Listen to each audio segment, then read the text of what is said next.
नमस्कार, जय हिंद, जय Bharat and welcome to deep talks. This is Aditya Chint. मैंने आप सबको बताया था कि बांग्लादेशी घुसपैठियों को जैसे भी भगाने का एक्शन प्लान पूरा रेडी रहेगा और किस तरह से गेम आगे जाएगा उसके बारे में मैं आपके साथ ज़रूर अपडेट करूँगा। तो ये खेल तो ऑब्वियसली शुरू हो चुका है, तो मैंने सोचा आपके साथ थोड़ा-सा शेयर किया जाए ताकि आप भी अपना फीडबैक दे सकें और मुझे बता सकें कि साहब आपको ये चीज़ें ज़मीन पे दिखती है कि नहीं? तो मेरे को जो चीज़ें दिखती हैं वो मैं आपके साथ शेयर करता हूँ, लेकिन उस तरफ जाने से पहले 2-4 चीज़ें हमको बात करनी पड़ेगी बांग्लादेश के बारे में। सबसे पहले एक क्या नाम है आपका रिपोर्टर्स सान्स फ्रंटियर्स जो आरएसएफ है इंटरनेशनल, उनकी तरफ से एक आर्टिकल आया है। उनकी तरफ से एक अपडेट आया है कि भई 50 इंडियन मीडिया आउटलेट्स हैं, जिनके अंदर 13 से 15 फ़ॉल्स रिपोर्ट्स आई हैं टुवर्ड्स डिस्क्रेडिटिंग मोहम्मद यूनिस। ठीक है? और उनकी जो इंटरिम गवर्नमेंट है उसको उसको मतलब नीचा दिखाने के लिए भारत की मीडिया आउटलेट्स फ़ॉल्स प्रोपेगेंडा कर रही हैं। तो चलिए ठीक है, अगर फ़ॉल्स प्रोपेगेंडा कर रही हैं, तो मैं सबसे पहले तो भारत की जितनी भी मीडिया आउटलेट्स हैं, वो ये कर रहे हैं, उनको एक कांग्रेचुलेशंस देता हूँ, क्योंकि क कम से कम अभी नैरेटिव गेम तो खेलना शुरू हो गए हैं। लेकिन प्रॉब्लम ये है, फ़ॉल्स प्रोपेगेंडा नहीं है। ये जो भी चीज़ें हम बता रहे हैं, वो एब्सोल्यूटली रियलिटी है। रियलिटी इस तरह है कि भई मोहम्मद यूनिस इस टाइम पे एक फिगर हेड बन के बैठा हुआ है बांग्लादेश के अंदर। ना उसको पता है कि वो आ रहा है, ना उसको पता है कि वो जा रहा है। उसको किसी तरह का कोई भी क्लैरिटी नहीं है कि भई वो खुद कहाँ जा रहा है, खुद कहाँ आ रहा है, उसका देश कहाँ जा रहा है, तो बहुत दूर की बात है। तो ये चीज़ें हमको थोड़ी-सी समझ में आनी चाहिए। अब रिपोर्टर्स sans फ्रंटियर कौन है? गहरे राज्य का एक पार्ट है और ये वही गहरा राज्य है जो बेसिकली बांग्लादेश में रेजिम चेंज करा रहा है और ये वही गहरा राज्य है जो सीरिया के अंदर इस टाइम पे गहरे राज्य के जो पुराना एलिमेंट है, ये सीरिया में इस टाइम पे जिहादियों के साथ बैठा हुआ है। तो ऑब्वियसली जब हम बोलते हैं भैया यहाँ पर हिंदुओं के अगेंस्ट में चीज़ें हो रही हैं और यहाँ पर एकदम रेडिकल इस्लामिज़्म फैल रहा है, तो ऑब्वियसली यार ये चीज़ें तो उनको पसंद नहीं आएँगी।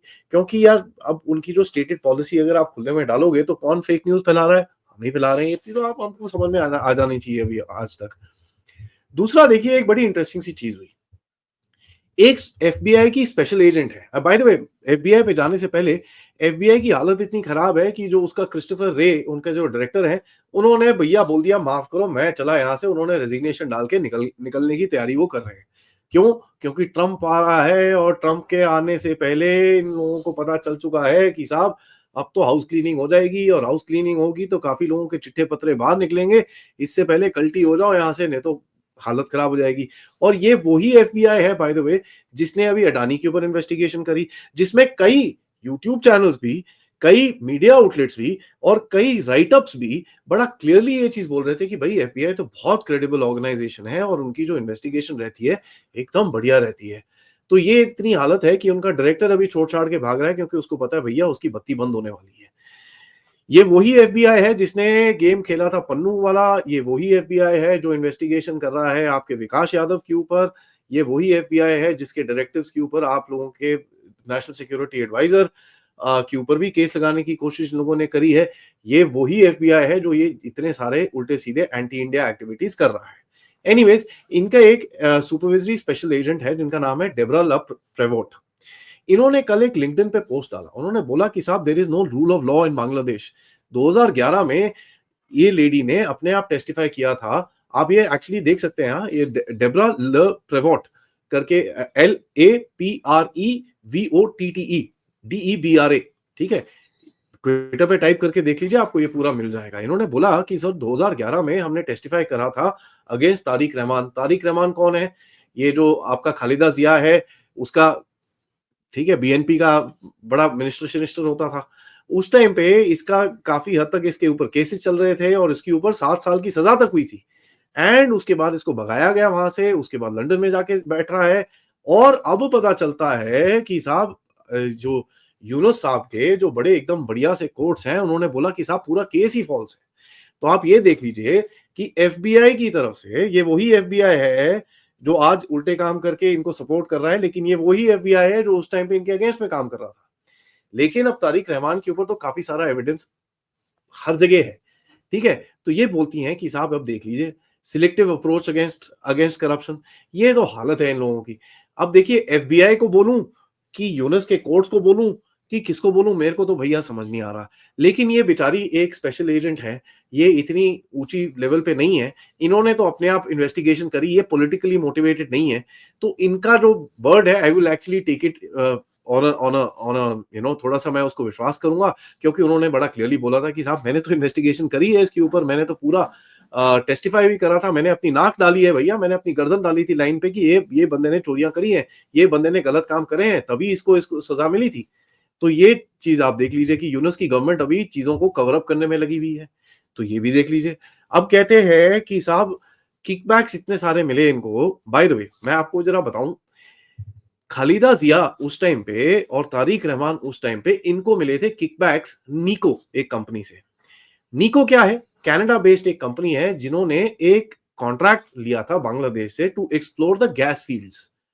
आज वो गैस फील्ड जो जितना भी है ऑयल वाला जो उनका कंपनी है उसका इंचार्ज कौन है पता है आपको? उसका इंचार्ज है पीटर हास। पीटर हास कौन था? इनका प्रीवियस एम्बेसडर और जो basically council of foreign relations के एक्स प्रेसिडेंट रिचर्ड हास के भाई हैं। और ये वही पीटर हास हैं जिनकी फैमिली लीवाई से बैठती है, जिन्होंने बाय द वे बांग्लादेश में आग लगने से 2 महीने पहले भारत में आके कॉन्ट्रैक्ट कर लिए थे अपनी लीवाई जीन्स बनवाने के लिए, क्योंकि उनको पता था ये बांग्लादेश तो गया। इनको पता था भैया हम जो कर रहे हैं बांग्लादेश में इसकी तो हालत खराब हो जाएगी, मैं अपना बिजनेस उठा के भारत में ले रहा हूँ, एटलीस्ट वहां पर मेरा तो धंधा चलेगा। ये हालत है, आप लोगों को थोड़ी समझ में आनी चाहिए। अब जरा आते हैं एक बड़ी खबर पे, before I come to the infiltration. बड़ी खबर ये आई है कि साहब बांग्लादेश ने बोला है कि हम एसेंशियल फूड सप्लाईज भारत से नहीं लेंगे, हम जरा पाकिस्तान से लेंगे। और ये चीज मैं पूरी तरह वेलकम करता हूं, क्योंकि इससे बढ़िया चीज नहीं हो सकती कोई भी। क्योंकि अगर पाकिस्तान से वो ले रहे हैं तो यार छोटा पाकिस्तान और ओरिजिनल पाकिस्तान अगर साथ में काम कर रहे हैं तो इससे बढ़िया चीज क्या हो सकती है। Absolutely wonderful. लेकिन इसके अंदर एक प्रॉब्लम है। प्रॉब्लम ये है कि पाकिस्तान हमसे चीजें लेता है दुबई के थ्रू जाके। तो अब क्या होगा, भारत भेजेगा दुबई को, भारत मार्ट में जो दुबई में है वहां से पाकिस्तान खरीदेगा, पैसे बनाएगा, पाकिस्तान से फिर बांग्लादेश जाएगा, फिर ये होगा। बड़ा इंटरेस्टिंग सा गेम है। तो अब बोलते हैं ना, कान को आप ऐसे खुजा लो कि ऐसे खुजा लो। अब यूनुस पता नहीं नीचे से टांग के अंदर से हाथ निकाल के खुजाएगा। अब मुझे समझ में नहीं आता क्या करेगा। देखिए ये चीजें तो चलती रहेंगी। और यूनुस का दिमाग है, अब देखिए यार नोबेल पीस प्राइज वाला बंदा है तो ये दिमाग तो चलेगा चलेगा।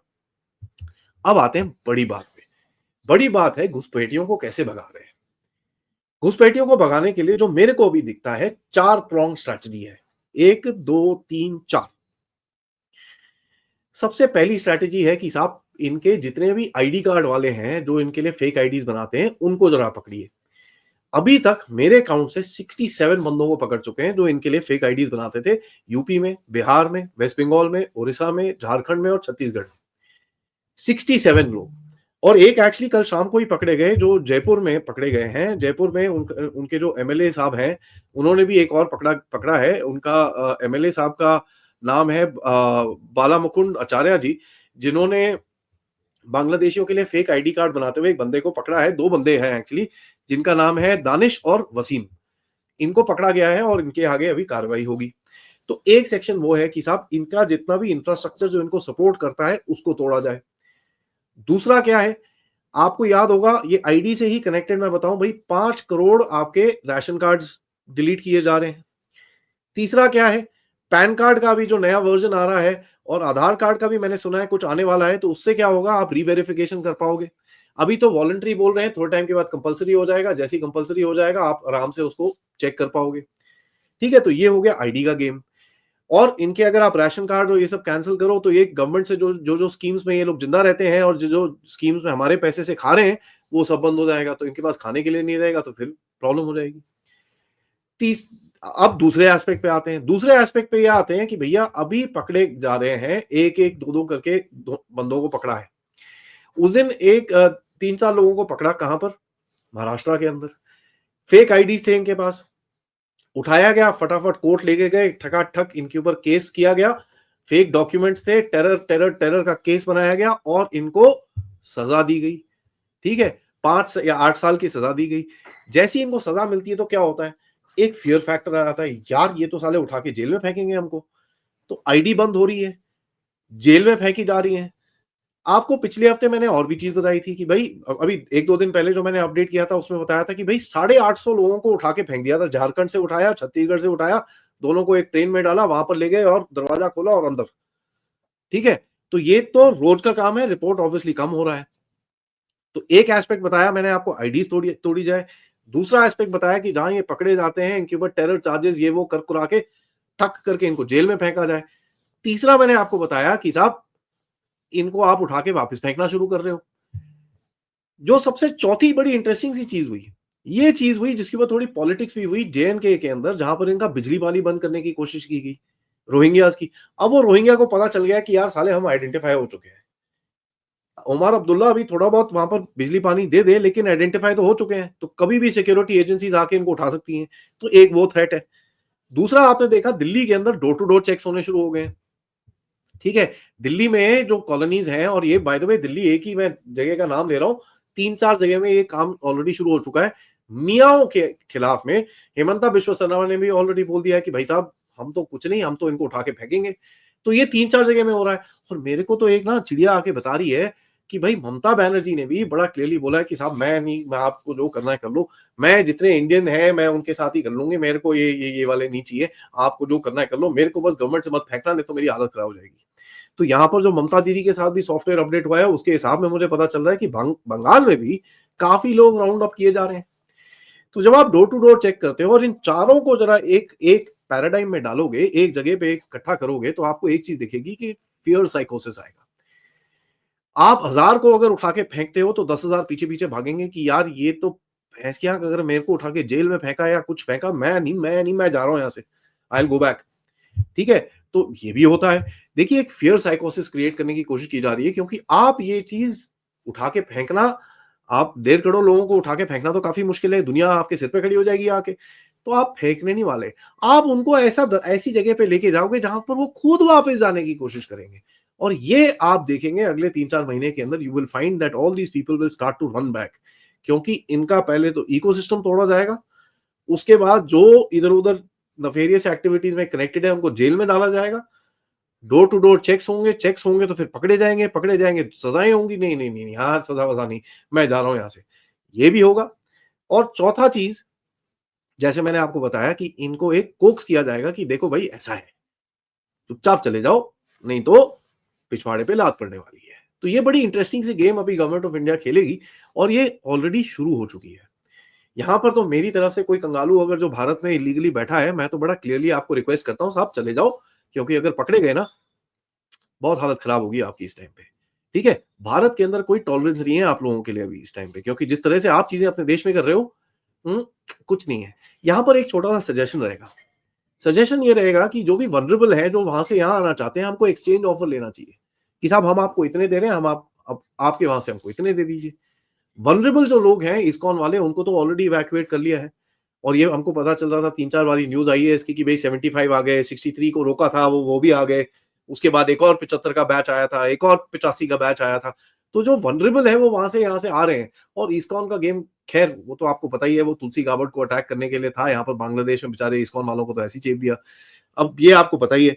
देखिए ये चीज हमको समझना चाहिए कि ये बड़ा ही इंटरेस्टिंग सा गेम रहेगा आगे जाके। और जिस तरह से ये गेम खेला जाएगा, it is gonna be quite, it is gonna be, बोलते ना जहां पर सांप भी मर जाए, बांस का डंडा भी ना टूटे। तो देखते हैं आगे होगा क्या। आप अपना, मेरे को ये दिखता है, ये मेरी एनालिसिस है, अपने कमेंट्स जरूर दीजिएगा। What do you feel and what do you see happening on the ground? I will be reading your comments, so please मुझे बताइए आपका क्या फीडबैक है। मेरे को लोग देश में चारों तरफ से देखते हैं, तो आप अपने शहर में बताइए, आपके शहर में चेक्स हो रहे हैं कि नहीं हो रहे, और क्या क्या चल रहा है, क्या क्या आपको दिखता है। Thank you so much for watching. इस वीडियो को लाइक करिए, सब्सक्राइब करिए चैनल को अगर आपने नहीं करा है, and most importantly share this with your friends and families. And मैं सबसे रिक्वेस्ट करूंगा कि गाइस, आप इस चैनल को प्लीज सपोर्ट कर सकते हैं, अगर करना चाहते हैं तो कर सकते हैं यूजिंग द क्यूआर कोड, या फिर पेपैल, या फिर सुपर स्टिकर सुपर चैट्स के साथ। Thank you so much for watching. आपके पास एक और वीडियो आएगा थोड़े टाइम में, 1:45 के करीब में, जहां पर मैं आपको बताऊंगा घेरे राज्य का जो एक बहुत बहुत इंपॉर्टेंट पार्ट है, जिससे वो लोग मैनिपुलेशन करते थे, वो कल टूट गया। जरूर देखिएगा। तब तक जय हिंद, जय भारत।